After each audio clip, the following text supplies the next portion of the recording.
Welcome to iSmart Champs. These are some questions on units and dimensions which were asked in BITSAT examinations. So, first question, which of the following is not a unit of Young's modulus? Young's modulus will have the dimensions of pressure. So, if you check the option B, that is Newton per meter square, that's pressure units, Dyne per centimeter square, that is pressure, megapascal is also pressure, units of pressure. It's only Newton meter inverse is not the unit of pressure. So, Young's modulus cannot have the units of Newton meter inverse. That's how you can remember. And the governing equation delta L is equal to FL by AY. This is the equation. So, this is how Young's modulus can be calculated. So, F by A is the units of pressure.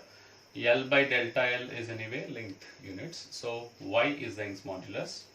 This is how one can have the Young's modulus units. Force per area is nothing but the units of pressure. The dimensions of the quantity H into C, that is Planck's constant. H is the Planck's constant and C is the velocity of light. So let's write Planck's constant. Planck's constant is having the units of joule second, and again velocity of light is length into second inverse. So second gets cancelled. So joules is what? Joule times length. So joules is the unit of energy.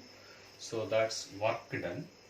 So work done is equal to force into distance into L. So distance is L square. We can put L square over here.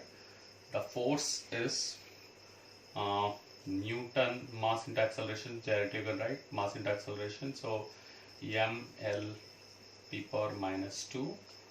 So that's the unit of force, and this is L square. So you have mL cube t power minus 2. mL cube t power minus 2. That's the answer. Yeah, that's it. That's the video. And thanks for watching the videos. Thank you very much for your support. Welcome to iSmart Champs. This is the next question on physics problem solving sessions. Two particles starts moving from the same point. So initially they started at the same point, of course, along a straight line. The first moves with a constant velocity v and the second with a constant acceleration a. During the time that elapses before the second catches the first, the greatest distance between the particles is. Let's assume let x be the distance between the particles. X can be written as Vt minus half At square. Vt minus half At square. Now, if the distance has to maximum, we have to differentiate and set it to 0. So this becomes V minus At, that is 0. T is equal to V by A. So we got T is equal to V by A. So this V by A has to be substituted for X. So T is equal to V by A. When we substitute, we'll find the maximum distance. So I get V square by A minus half into V square by A once again. So we get the answer. The maximum distance is V square by 2A. The answer is V square by 2A. Hence the answer. Hence the video. Thanks for watching the video. Thank you for your support.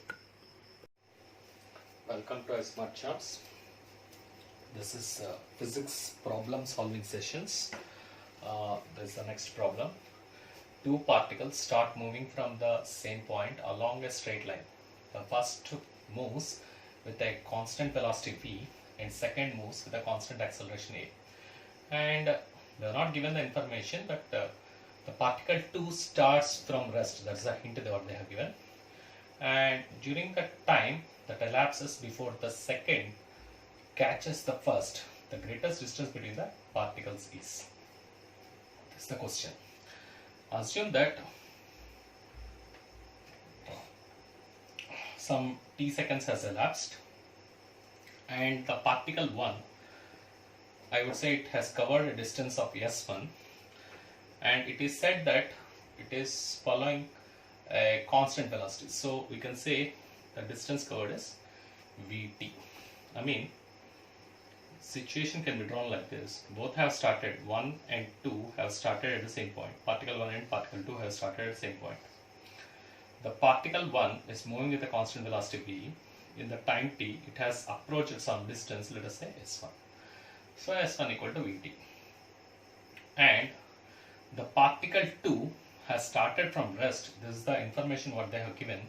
So one can say that s2, it has started from rest, s equal to ut plus half at square. We can write 0 plus half.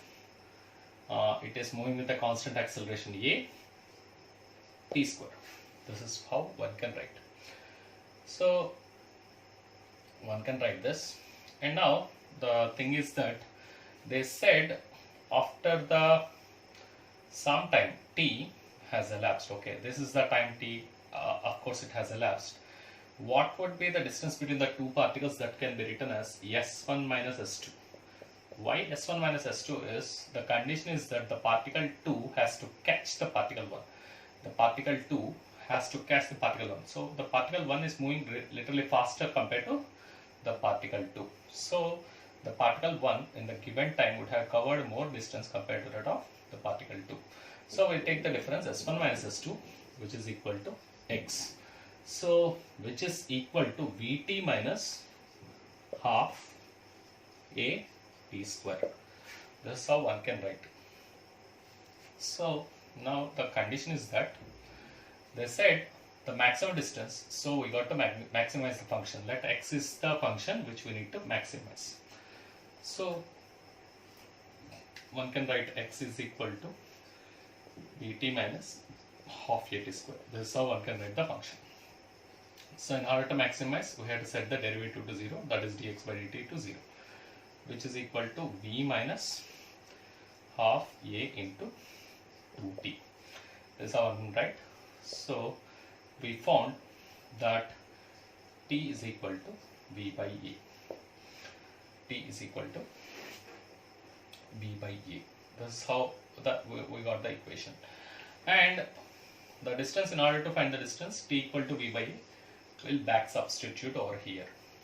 So how to back substitute? If I back substitute, x is equal to, I get v into, instead of t, v by a, so v square by a minus, and I have a t square half a into t square is v square by a square. And so we got the x as like this. So x is equal to v square by a minus v square by 2a. So which is nothing but v square by 2a, and hence the option B is the correct answer. Yeah, that's it for this video. Thank you very much. Thanks for watching the video, and thank you very much for your support.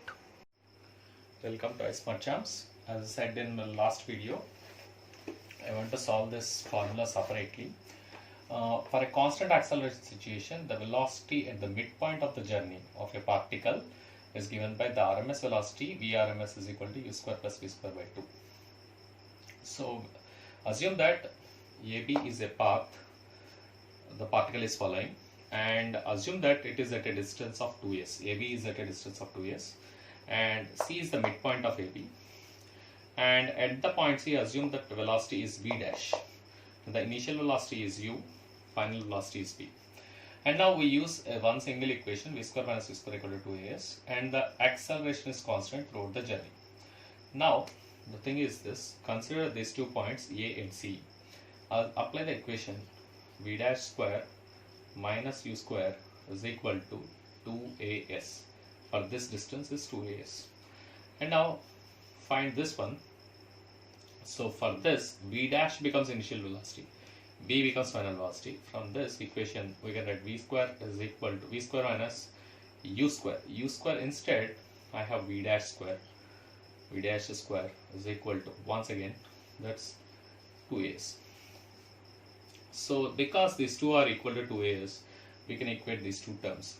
That means v dash square minus u square is equal to v square minus v dash square. So one can write that 2v dash square is nothing but v square plus u square. You can easily work out this one. So we can work out v dash as square root of v square plus u square by 2, which is nothing but the RMS velocity Vrms is equal to square root of v square plus u square by 2. Hence the answer, hence the derivation. Thank you very much. Thanks for watching the videos. Welcome to iSmart Champs. This video is about horizontal projection of the projectile. So how it is done is that, let's consider a person from the top of a building. Assume that building is of height y or h, whatever the way you like. So from the top of the building, he has thrown a ball, something like this. He has thrown a ball, and now this ball is hitting the ground, of course from the height of y or h, whatever is your convenience, you can do that. And now the projection was done with the velocity u, and as like the projectile motion I have discussed in my earlier video. What is a projectile? Projectile is something, a body moves under the influence of gravity. So here this object, whatever you throw, whether you throw horizontally or you throw vertically or you throw down, that is influenced by the gravity. And now the thing is that this is projected horizontal.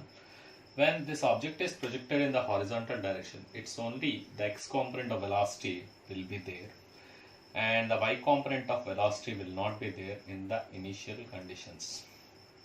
So this is what we have to keep in mind. And the x component of velocity is independent of y component of velocity. These two things we have to keep in mind.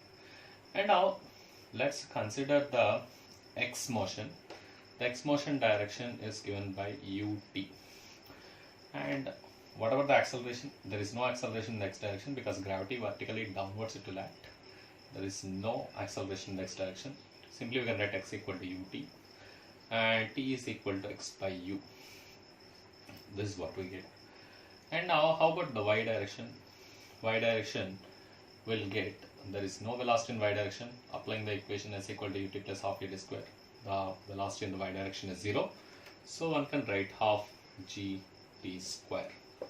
So when we substitute t equal to x by u, y is equal to half g into x square by u square. For a given velocity of projection, you can write y is equal to g by 2u square times x square.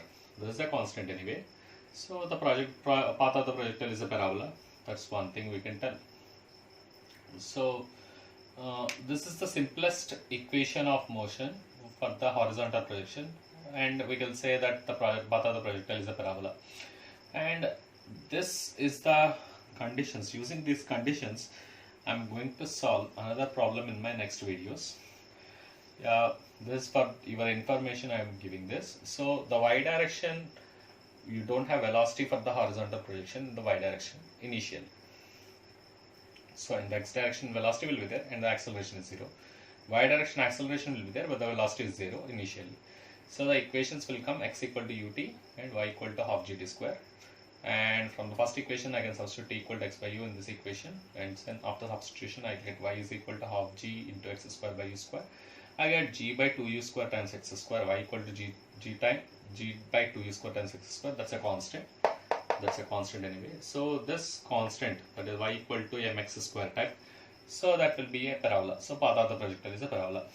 This is how we end the horizontal projection, projectile motion. Yeah, thanks for watching the video.